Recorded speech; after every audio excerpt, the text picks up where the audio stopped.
नमस्कार दोस्तों, स्वागत है आप सभी का कोहली क्लासेज में। तो हम लोग देख रहे थे दृष्टि पब्लिकेशन का एनसीईआरटी सीरीज, और उसमें हम लोगों ने देखना शुरू किया था हिस्ट्री।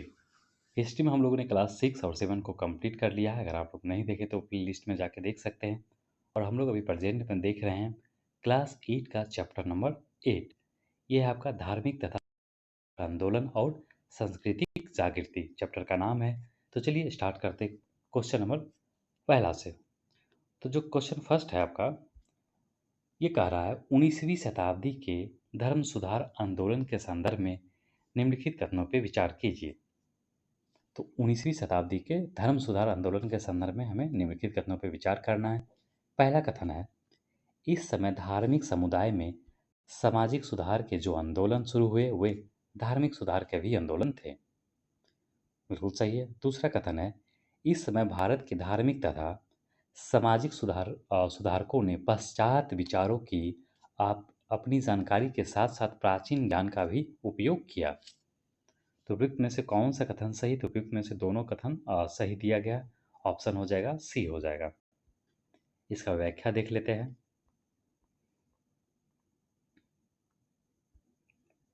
19वीं सदी के आरंभिक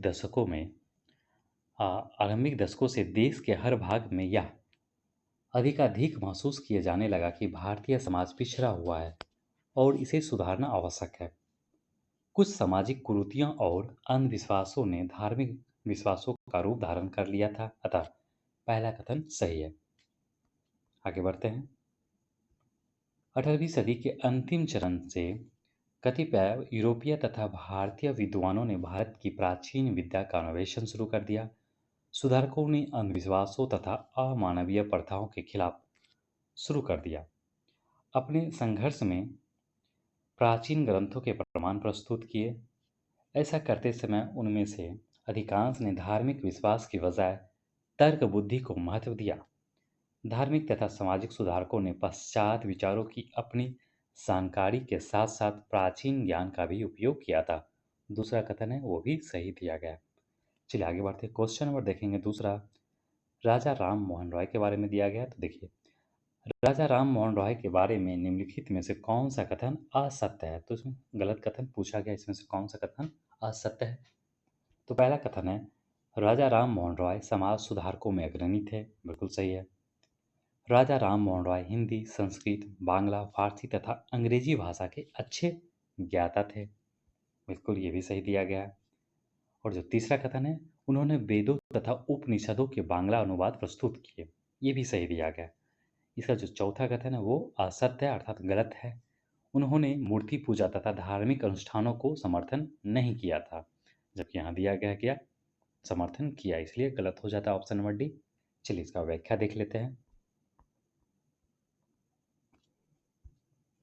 विकल्प डी असत्य है। राजा राम मोहन रॉय मूर्ति पूजा और धार्मिक अनुष्ठानों के समर्थक नहीं बल्कि विरोधी थे। उन्होंने एक सर्वशक्तिमान ईश्वर अर्थात एक ईश्वरवादी पर आधारित विश्व धर्म में अपनी आस्था व्यक्त की। राजा राम मोहन रॉय समाज सुधारकों में अग्रणी थे। उन्हें भारतीय पुनर्जागरण का जनक भी कहा जाता है। उनका जन्म 1772 ईस्वी में बंगाल के एक संपन्न परिवार में हुआ था।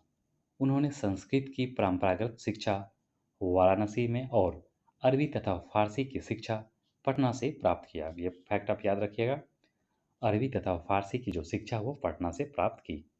बाद में उन्होंने अंग्रेजी, ग्रीक तथा हिब्रू भाषा भी सीखी।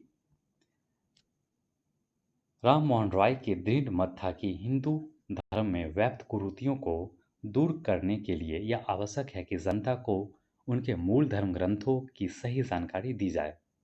इसके लिए उन्होंने अथक प्रयास करके वेदों तथा उपनिषदों के बांग्ला अनुवाद प्रस्तुत किए। मुगल बादशाह अकबर द्वितीय ने उन्हें राजा की उपाधि दी। तो राजा राम मोहन राय को जो राजा की जो उपाधि दिया गया था, अकबर द्वितीय के द्वारा दिया गया था। और 1831 में वे इंग्लैंड गए, और उनका जो मृत्यु हो जाता है 1833 में ही इंग्लैंड में इनकी मृत्यु हो जाती है। किनका? तो राजा राम मोहन राय को। हालांकि वो पेंशन बढ़ाने को लेकर, जो अकबर द्वितीय थे मुगल बादशाह, उनके पेंशन को बढ़ाने को लेकर वो इंग्लैंड गए थे। चलिए आगे बढ़ते हैं।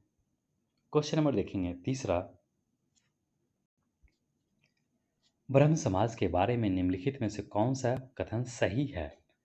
तो ब्रह्म समाज के बारे में हमें देखना है कि कौन सा कथन सही दिया गया। पहला कथन है, इसने मूर्ति पूजा और निरर्थक प्रथाओं तथा रीति रिवाजों का बहिष्कार किया। धार्मिक ग्रंथों की व्याख्या के लिए इसने पुरोहित वर्ग को अस्वीकारा। ये भी सही दिया गया। आपका जो तीसरा कथन है वो देख लेते हैं क्या है। इसने इस सिद्धांत पर प्रचार किया कि वेद त्रुटिहीन है। तो इसने इस सिद्धांत अर्थात जो ब्रह्म समाज है, इस सिद्धांत पर प्रचार किया कि जो वेद है त्रुटिहीन है। तो ये कथन गलत दिया गया। हालांकि पहला जो दूसरा कथन है वो सही है। तो आपका आंसर हो जाएगा ऑप्शन नंबर बी। इसमें पूछा गया कौन सा कथन सही है, तो केवल पहला और जो दूसरा वो सही दिया गया है। कथन तीसरा जो है असत्य है। तो कथन तीसरा, ब्रह्म समाज ने वेदों की त्रुटिहीनता सिद्धांत का प्रचार किया। यह असत्य है, क्योंकि वेदों की त्रुटिहीनता को प्रचारित करने का श्रेय दयानंद सरस्वती के आर्य समाज को जाता है, ना कि ब्रह्म समाज को। राजा राम मोहन रॉय ने 1828 ईस्वी में ब्रह्म समाज की स्थापना की। तो राजा राम मोहन रॉय ने 1828 ईस्वी में ब्रह्म समाज की स्थापना की। ब्रह्म समाज धार्मिक सुधारों का पहला महत्वपूर्ण संगठन था। इसने मूर्ति पूजा और निरर्थक प्रथाओं तथा रीति रिवाजों का बहिष्कार किया। अतः पहला जो कथन है वो सही दिया गया है। ब्रह्म समाज ने धार्मिक ग्रंथ की व्याख्या के लिए मानव बुद्धि को आधार बनाया और इसी कारण इसने पुरोहित वर्ग के अस्तित्व को अस्वीकार कर दिया। इसलिए आपका जो दूसरा कथन है वो सही दिया गया। क्वेश्चन नंबर देखते हैं 4। चौथा क्वेश्चन है, राजा राम मोहन रॉय के स्त्रियों से संबंधित सुधारों पर विचार कीजिए। सती प्रथा का अंत राजा राम मोहन रॉय के समय हुआ। स्त्रियों के लिए शिक्षा और संपत्ति के उत्तराधिकार का समर्थन किया। बिल्कुल दोनों बात सही दिया गया है। तो उपयुक्त में से कौन सा कथन सही दिया गया? तो दोनों कथन सही दिया गया। ऑप्शन सी हो जाएगा। दोनों कथन सही। 1829 ईस्वी में राजा राम मोहन रॉय के अथक प्रयास से एक कानून के द्वारा सती प्रथा का अंत हुआ। तो आप लोग कमेंट करके बताइए सती प्रथा का जो अंत हुआ था वो कब किया था, और उस समय, सॉरी कब नहीं, मतलब उसमें कौन सा लॉर्ड या गवर्नर जनरल इस समय था भारत में। उन्होंने बहुपत्नी प्रथा का भी विरोध किया। वे चाहते थे कि स्त्रियों के लिए शिक्षा की व्यवस्था हो और उन्हें संपत्ति का भी अधिकार मिले, अर्थात इन चीज़ों का वो समर्थन करते थे। क्वेश्चन नंबर देखेंगे 5वां। भारतीय ब्रह्म समाज के संस्थापक कौन थे? तो भारतीय ब्रह्म समाज के जो संस्थापक थे केशव चंद्र सेन थे। तो ब्रह्म समाज का जो हो जाता डिवीजन आगे चल के हो जाता, बंटवारा हो जाता था, उसी में एक बनता है भारतीय ब्रह्म समाज। तो देखिए विकल्प सी सही है। देवेंद्र नाथ ठाकुर और केशव चंद्र सेन ब्रह्म समाज के दो प्रमुख नेता थे। 1866 ईस्वी में ब्रह्म समाज में विभाजन हुआ। केशव चंद्र सेन ने भारतीय ब्रह्म समाज की स्थापना की।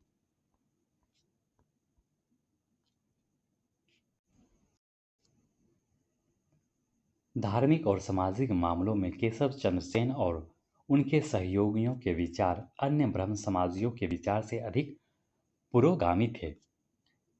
उन्होंने जाति प्रथा, धार्मिक रीति रिवाज और धर्म ग्रंथों के प्रमाणों को मानने से इनकार कर दिया। उन्होंने अंतर्जातीय विवाह तथा पुनर्विवाह का समर्थन किया और ऐसे विवाह आयोजित किए। उन्होंने पर्दा प्रथा तथा जाति भेद का भी विरोध किया।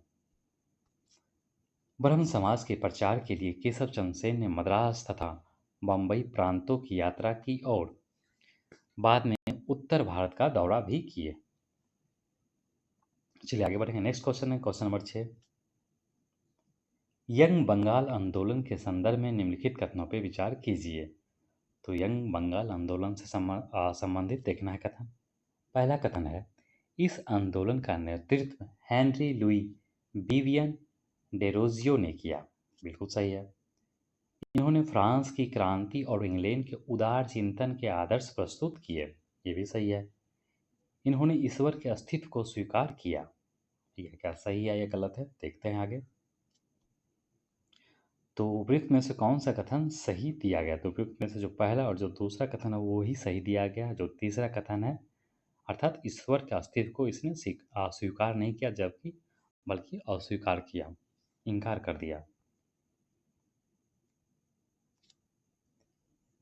17 साल के तरुण हेनरी लुई विवियन डेरोजियो को कोलकाता के हिंदू कॉलेज के अध्यापक थे कोलकाता के हिंदू कॉलेज के अध्यापक थे ने अपने विद्यार्थियों के सामने पुरोगामी विचार रखे और साहित्य, इतिहास, दर्शन तथा विज्ञान के बारे में विचार विमर्श के लिए संगठन बनाया। यही यंग बंगाल या तरुण बंगाल आंदोलन कहलाया, जिसको डेरोजियो ने नेतृत्व किया। यंग बंगाल के समर्थकों ने सभी प्रकार की प्रथाओं का मजाक उड़ाया और ईश्वर के अस्तित्व पर प्रश्न चिन्ह लगाया। सामाजिक व धार्मिक रूढ़ियों को तोड़ा, अभिव्यक्ति की स्वतंत्रता और स्त्रियों के लिए शिक्षा की मांग की। अतः जो तीसरा कथन है गलत हो जाता है। डेरोजियो के विद्यार्थियों ने यंग बंगाल आंदोलन के दौरान एक प्रकार की बौद्धिक क्रांति को जन्म दिया। उन्होंने फ्रांस की क्रांति और इंग्लैंड के उदार चिंतन के आदर्श प्रस्तुत किए थे। 1831 ईस्वी में डेरोजियो की मृत्यु हो गई। इस संगठन के सदस्य नेतृत्वहीन होने पर भी शिक्षा और लेखन के जरिए पुरोगामी विचारों का प्रचार प्रसार करते रहे। क्वेश्चन नंबर 7 देखेंगे, कलकत्ता के हिंदू कॉलेज की स्थापना में महत्वपूर्ण योगदान किसका था? तो कलकत्ता के हिंदू कॉलेज की स्थापना में जो महत्वपूर्ण योगदान था वो डेविड हारे का था। ठीक है।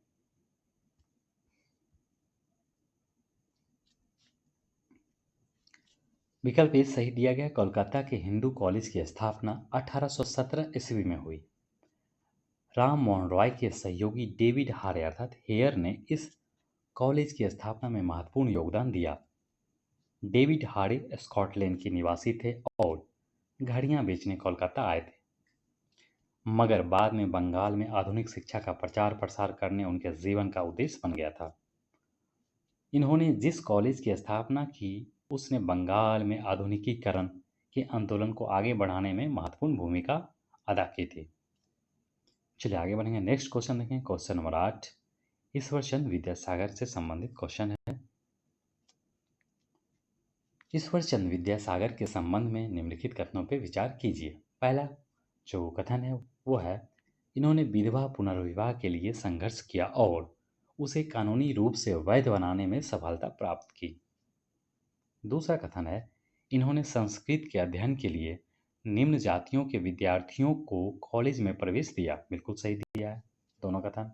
और जो तीसरा कथन है, इन्होंने बालिका शिक्षा हेतु कन्या विद्यालय खोले। तो उपयुक्त में से कौन सा कथन सही था? तो उपयुक्त में से आपका तीनों जो कथन है वो सही दिया गया, ऑप्शन डी हो जाएगा। चलिए इसका व्याख्या देख लेते हैं।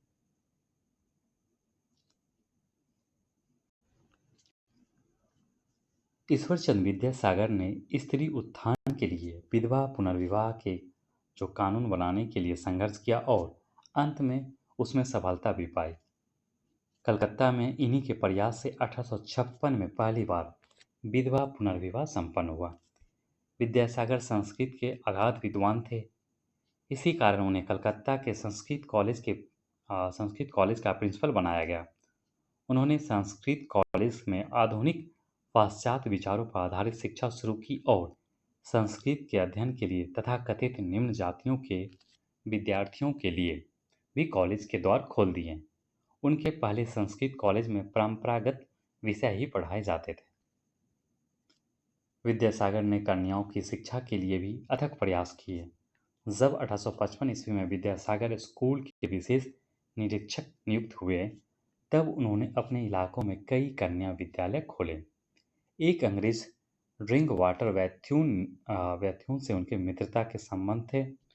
वैथ्यून ने ही कोलकाता में 1849 ईस्वी में कन्याओं की शिक्षा के लिए पहला स्कूल खोला था। अन्य सुधारों में विद्यासागर ने बंगला भाषा के विकास में भी महत्वपूर्ण भूमिका निभाई थी। उन्हें आधुनिक बंगाल का प्रणेता भी कहा जाता है। क्वेश्चन नंबर 9 देखेंगे। प्रार्थना समाज के संदर्भ में निम्नलिखित कथनों पर विचार कीजिए। तो प्रार्थना समाज के बारे में देखना। देखिए, ये जो आपका चैप्टर है काफ़ी शानदार है, यहाँ से क्वेश्चन देखने को मिलता है, इसलिए आपको यहाँ से अगर आप लोग पीछे का वीडियो नहीं भी देखें तो कोई बात नहीं, यहाँ से आपको कंटिन्यू देखना चाहिए, क्योंकि मॉडर्न इंडिया से संबंधित बहुत सारे क्वेश्चन आएगा आपको। तो प्रार्थना समाज के संदर्भ में निम्नलिखित कथनों पर विचार करना है। 1867 1867 ईस्वी में बम्बई में इसकी स्थापना हुई। तो 1867 ईस्वी में बम्बई में इसकी स्थापना की गई। इसके समर्थकों ने हिंदू मुस्लिम एकता पर बल दिया। प्रार्थना समाज के नेता ब्रह्म समाज से प्रभावित थे। तो उपर्युक्त में से कौन सा कथन सही? तो उपर्युक्त में से जो तीनों कथन दिया गया आपका सही दिया गया है। चलिए इसका व्याख्या देख लेते हैं।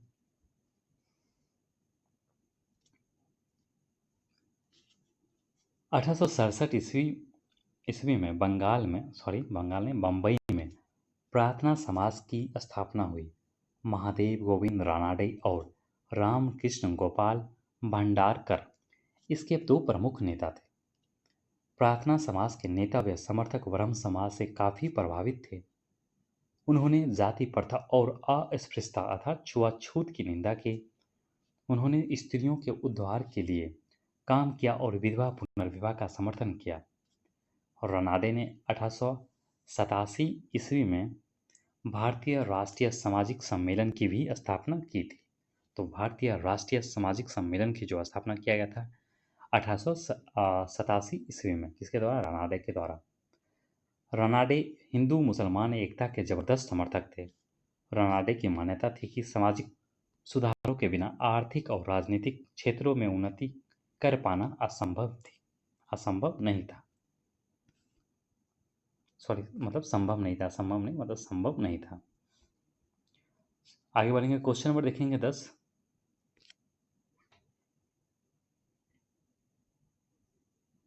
दसवां क्वेश्चन है, समाज सुधारक ज्योतिबा फूले से संबंधित कथनों में से कौन सा कथन असत्य है, अर्थात गलत कथन यहाँ पूछा गया। तो देखिए, ज्योतिबा फूले ने 1873 ईस्वी में सत्य शोधक समाज की स्थापना की थी। ये बिल्कुल सही कथन दिया गया है। ज्योतिबा फूले ने पुरोहितों के बिना विवाह समारोह संपन्न कराने की प्रथा चलाई, ये भी सही है। और 1848 ईस्वी में निम्न जातियों की कन्याओं के लिए इन्होंने स्कूल खोला। ज्योतिबा फूले ब्राह्मणों की प्रभुता के समर्थक थे। नहीं, ये गलत दिया गया आपका। जो ऑप्शन डी है वही असत्य है, बाकी तीनों ऊपर का जो है एबीसी वो सही कथन दिया गया है। ज्योतिबा फूले ब्राह्मणों की प्रभुता के समर्थक नहीं बल्कि विरोधी थे। यही कारण था कि उन्होंने ब्राह्मण पुरोहितों के बिना विवाह समारोह संपन्न कराने की प्रथा चलाई। 1873 ईस्वी में उन्होंने सत्य शोधक समाज की स्थापना की और सभी जातियों तथा धर्मों के लोगों के लिए इसके द्वार खोल दिए। सत्य शोधक समाज का जो लक्ष्य था दलित जातियों के लोगों के लिए समान अधिकार प्राप्त करना। और 1848 ईस्वी में उन्होंने तथाकथित निम्न जातियों की कन्याओं के लिए स्कूल खोला। ज्योतिबा फूले ने स्त्रियों के उत्थान के लिए कार्य किया और जाति प्रथा का विरोध किया। चलिए आगे बढ़ेंगे। ज्योतिबा फूले की एक बहुत ही प्रमुख बुक है गुलामगिरी, कभी पढ़िए आप लोग। क्वेश्चन नंबर 11 देखेंगे। 19वीं शताब्दी में दक्षिण भारत में हुए प्रमुख सुधार आंदोलनों से संबंधित कथनों पर विचार कीजिए। तो 19वीं शताब्दी में दक्षिण भारत में, स्पेशली दक्षिण भारत से संबंधित दिया गया, यहाँ पे देख लेते हैं। 1864 ईस्वी में मद्रास में बेद समाज की स्थापना हुई। कंडुकुरी वीरेशलिंगम ने दक्षिण भारत में कन्याओं की शिक्षा और विधवा पुनर्विवाह हेतु कार्य किए। श्री नारायण धर्म परिपालन योगम नामक संस्था की स्थापना नारायण गुरु ने की। तो उपयुक्त में से कौन सा कथन सही दिया गया? तो उपयुक्त में से जो तीनों कथन है वो सही दिया गया, ऑप्शन हो जाएगा डी। इसका व्याख्या देख लेते हैं। उपर्युक्त सभी कथन सही है। 1864 ईस्वी में ब्रह्म समाज से प्रेरणा पाकर मद्रास में बेद समाज की स्थापना हुई। चिवैटी श्रद्धालु नायडू वेद समाज के प्रमुख नेता थे। उन्होंने ब्रह्म समाज की पुस्तकों का तमिल और तेलुगु में अनुवाद किया। ब्रह्म समाज की तरह वेद समाज ने भी कट्टरपंथी हिंदुओं के अनुष्ठानों और अंधविश्वासों की निंदा की और एक सर्वशक्तिमान ईश्वर में आस्था व्यक्त की। कंडुकुड़ी वीरेशलिंगम दक्षिण भारत में सुधार आंदोलन के एक अन्य प्रमुख नेता थे। वे ब्रह्म समाज के विशेषकर केशव चंद्र सेन के विचारों से काफी ज्यादा प्रभावित थे और 1876 ईस्वी में उन्होंने सामाजिक सुधार कार्य के लिए समर्पित एक तेलुगु पत्रिका शुरू की। उनका सबसे महत्वपूर्ण कार्य कन्याओं की शिक्षा व विधवा पुनर्विवाह हेतु किए गए प्रयास थे।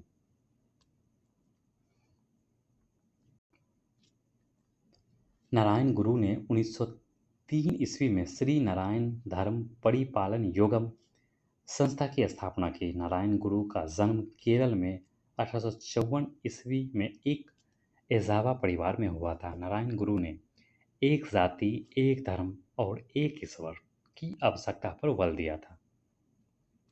चलिए आगे बढ़ते हैं। नेक्स्ट क्वेश्चन देखेंगे, क्वेश्चन नंबर 12। दयानंद सरस्वती के संबंध में निम्नलिखित में से कौन सा कथन असत्य है? तो पहला कथन है, दयानंद सरस्वती के वसवन का नाम मूल शंकर था। इन्होंने शुद्धि आंदोलन का विरोध किया। इनके प्रसिद्ध ग्रंथ का नाम सत्यार्थ प्रकाश था। बिल्कुल सही है। दयानंद वेदों को प्रमाण ग्रंथ मानते थे। तो आपका 3 सही है और जो बी ऑप्शन वो गलत दिया गया, असत कथन है।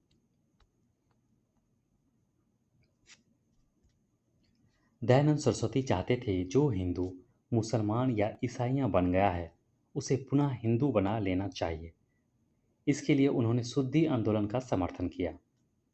दयानंद जिनके बचपन का नाम मूल शंकर था, 1824 ईस्वी में काठियावाड़ में पैदा हुए थे। दयानंद के प्रसिद्ध ग्रंथ का नाम है सत्यार्थ प्रकाश। उन्होंने हिंदी को राष्ट्रभाषा के रूप में बढ़ावा दिया। दयानंद वेदों को प्रमाण ग्रंथ मानते थे। उनकी मान्यता थी कि मनुष्य को ईश्वर द्वारा प्रदत्त सारा ज्ञान वेदों में विद्यमान है और उनमें आधुनिक विज्ञान की प्रमुख उपलब्धियां भी निहित है। चलिए नेक्स्ट क्वेश्चन देखें, क्वेश्चन नंबर 13।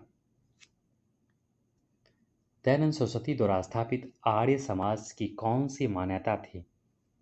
तो दयानंद सरस्वती के द्वारा जो आर्य समाज की जो स्थापना किया था उसका क्या मान्यता था? तो देखिए, ईश्वर एक है, जाति भेद और सामाजिक असमानता का कोई स्थान नहीं, वेद परम सत्य है।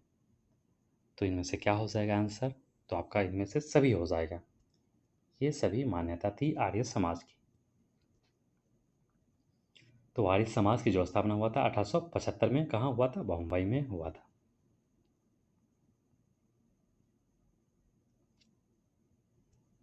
एंग्लो वैदिक स्कूल और गुरुकुल की शिक्षा पद्धति में क्या मूल अंतर था?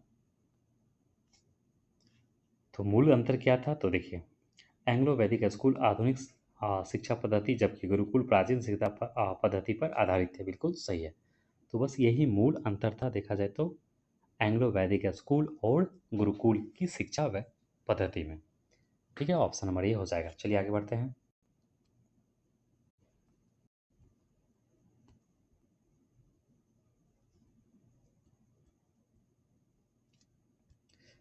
क्वेश्चन नंबर देखेंगे 15। स्वामी विवेकानंद के संबंध में निम्नलिखित कथनों पर विचार कीजिए। तो स्वामी विवेकानंद से संबंधित कुछ कथन दिया गया है, देख लेते हैं। इन्होंने रामकृष्ण मिशन की स्थापना की। बिल्कुल सही है। इन्होंने 1893 ईस्वी में अमेरिका के शिकागो नगर में आयोजित विश्व धर्म सम्मेलन में भाग लिया था। ये भी सही है। इन्होंने भारतीय और पाश्चात्य दर्शन का अध्ययन किया। तो ये भी सही दिया गया है। तो उपयुक्त में से कौन सा सही हो जाएगा? तो ऑप्शन नंबर डी हो जाएगा। पहला, दूसरा और तीसरा हो जाएगा सही। उपर्युक्त तीनों कथन सही है। स्वामी विवेकानंद ने अपने गुरु रामकृष्ण परमहंस के नाम से 1897 ईस्वी में 1897 में रामकृष्ण मिशन की स्थापना की। इसका जो आदर्श वाक्य है वह है, ईश्वर की आराधना का जो सर्वोत्तम मार्ग है मानव जाति की सेवा करना। विवेकानंद ने देश के बाहर जो कार्य किया उससे भारतीय संस्कृति के प्रति विदेशियों का आकर्षक बढ़ा। विवेकानंद ने 1893 ईस्वी में अमेरिका के शिकागो नगर में आयोजित विश्व धर्म सम्मेलन में भाग लिया था। विवेकानंद ने भारतीय और पाश्चात्य दर्शन का अध्ययन किया। उन्होंने नई समाज व्यवस्था लाने के लिए, गरीबी दूर करने और जनता को जागृत करने के लिए भारतवासियों से आजीवन प्रयास करने को कहा। क्वेश्चन नंबर 16 देखेंगे। 19वीं शताब्दी के मुस्लिम सुधार आंदोलन से संबंधित कथनों में से असत कथन छांटिए। 19वीं शताब्दी के मुस्लिम सुधार आंदोलन से संबंधित कथनों में से असत्य कथन छांटिए। तो पहला कथन है, भारतीय मुसलमानों पर पाश्चात्य विचारों और आधुनिक शिक्षा का प्रभाव देर से पड़ा। बिल्कुल सही है। मुस्लिम समुदाय में मोहम्मडन लिटरेरी सोसाइटी ने शिक्षा पर विशेष जोर दिया।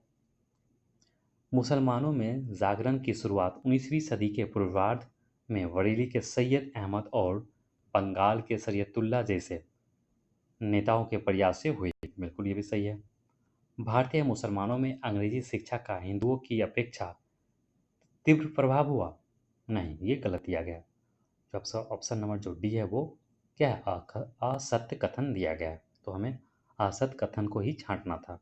तो ऑप्शन नंबर हो जाएगा डी। 19वीं शताब्दी में अंग्रेजी शिक्षा का भारतीय मुसलमानों द्वारा विरोध किया गया। तीव्र विरोध किया गया। यही कारण था कि अंग्रेजी शिक्षा और उसके सामाजिक तथा आर्थिक लाभों से वंचित रहने के कारण भारतीय मुसलमानों में लंबे समय तक मध्य वर्ग का उदय नहीं हो सका। मिडिल क्लास का जो है उदय नहीं हो पाया था। क्वेश्चन नंबर देखेंगे 17। मुस्लिम समाज सुधारक सैयद अहमद खां के संदर्भ में निम्नलिखित कथनों पर विचार कीजिए। तो पहला कथन है, 1864 ईस्वी में उन्होंने अनुवाद समिति की स्थापना की। सैयद अहमद खां ने भारतीय राष्ट्रीय कांग्रेस का विरोध किया। यह भी सही है।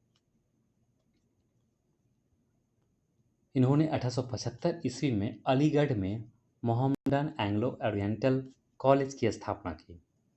तो ये भी सही दिया गया। तो आपका हो जाएगा ऑप्शन नंबर डी, अर्थात जो तीनों कथन है वो सही दिया गया। यहाँ पूछा भी गया कौन सा सही है, तो तीनों हो जाएगा।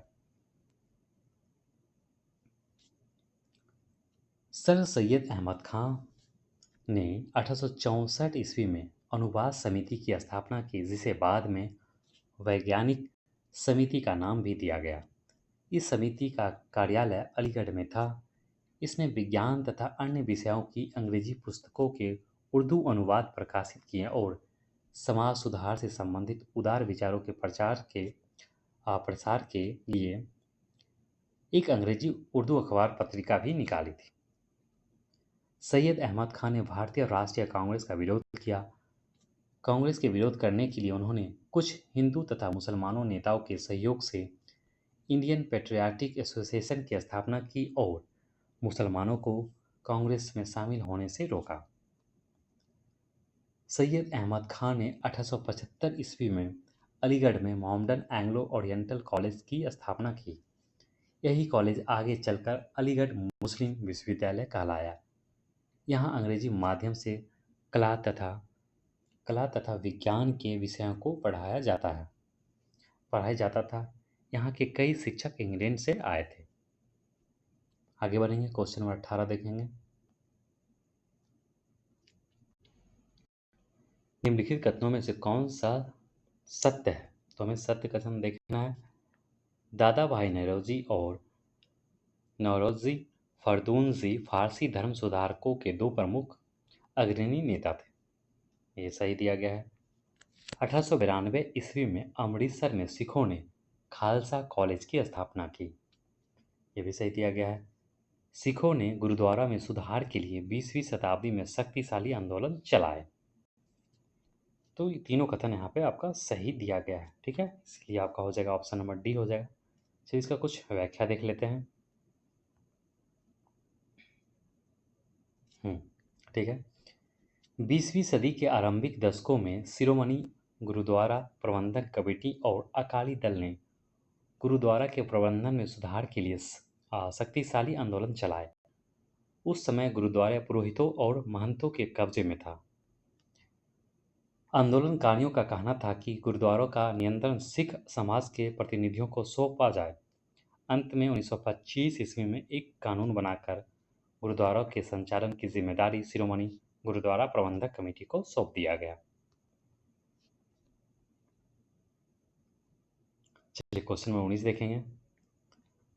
1929 ईस्वी में बने शारदा एक्ट में प्रावधान क्या था? तो 1919 ईस्वी में जो बना था शारदा एक्ट, तो उसमें क्या प्रावधान था? तो उसमें जो प्रावधान था वो था 14 साल से कम आयु की लड़की और 18 साल से कम आयु का लड़का शादी नहीं कर सकता था। तो ये मैरिज एक्ट के तहत था ये।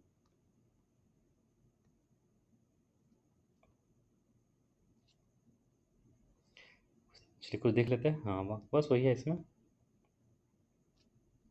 क्वेश्चन नंबर देखेंगे 20। 19वीं 20वीं शताब्दी में शिक्षा के संदर्भ में निम्नलिखित कथनों पर विचार कीजिए। 19वीं 20वीं शताब्दी में शिक्षा के संदर्भ में निम्नलिखित कथनों पर विचार करना है। तो पहला कथन है 1813 ईस्वी के चार्टर एक्ट में शिक्षा पर प्रति वर्ष 1 लाख खर्च करने का प्रावधान किया गया। बिल्कुल सही है।